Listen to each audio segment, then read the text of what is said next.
Welcome back to spicy tube Bangladesh.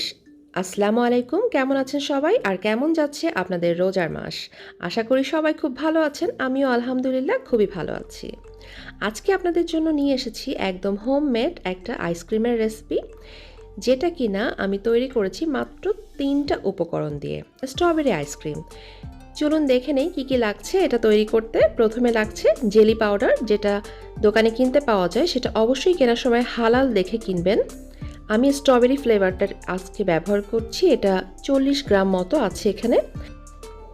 এবং এখানে কতটুকু পানি লাগবে সেটার ইনস্ট্রাকশন দেয়াই থাকে। তো আমার এখানে 200 ml পানি লেখা ছিল, যেটা আমি হালকা গরম করে নিয়েছি, একদম কুসুম গরম যেটাকে বলে। সেই কুসুম গরম পানিটা আমি এখন এখানে দিয়ে দিচ্ছি এবং খুব ভালো করে ব্লেন্ড করে নিচ্ছি। দেখুন, ব্লেন্ড করার পরে ঠিক এমন হয়েছে।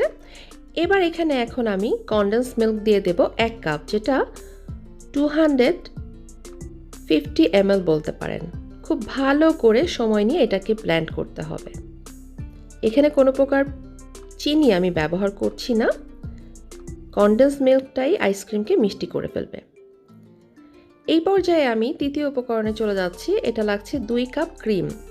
যে কোনো ক্রিম আপনারা ব্যবহার করতে পারেন, ফ্রেশ ক্রিমও ব্যবহার করতে পারেন। আমি এখানে আজকে ক্রিম ব্যবহার করছি, যেটাকে হেভি ক্রিম বলে। সেটা ডানো ক্রিম, যেটা বাংলাদেশে পাওয়া যায়, সেটা ব্যবহার করতে পারেন।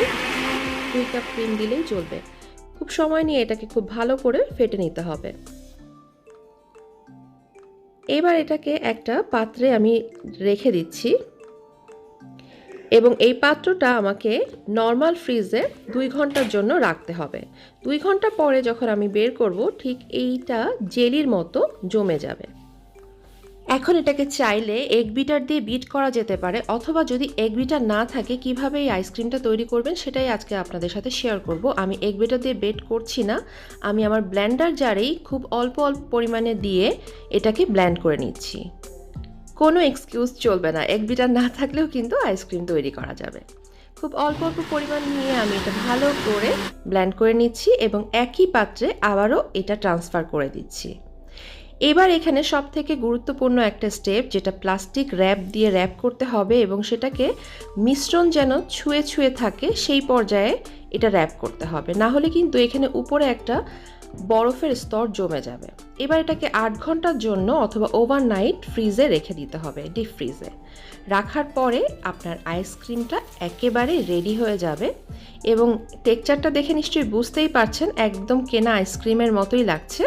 কিন্তু একদম ঘরে তৈরি 3টা উপকরণ দিয়ে আইসক্রিমটা তৈরি করা হয়েছে। এটা কে বলবে, আসলে না খেলে বোঝা যাবে না কতখানি মজার এই আইসক্রিমটা। যদি মনে করে থাকেন যে এই রেসিপিটা কারো উপকারে আসতে পারে, তাহলে শেয়ার করবেন অবশ্যই এবং একবার হলেও বানাবেন, বানিয়ে খাবেন এবং আমাকে জানাবেন কেমন লেগেছে। যদি ভালো লেগে থাকে আমার রেসিপিগুলো, তাহলে প্লিজ আমার চ্যানেলটি সাবস্ক্রাইব করে সাথে থাকা বেল আইকনটি ক্লিক করে দেবেন। নতুন নতুন মজার এবং সহজ রেসিপি নিয়ে আবারও ফিরে আসবো আপনাদের মাঝে। আল্লাহ হাফেজ।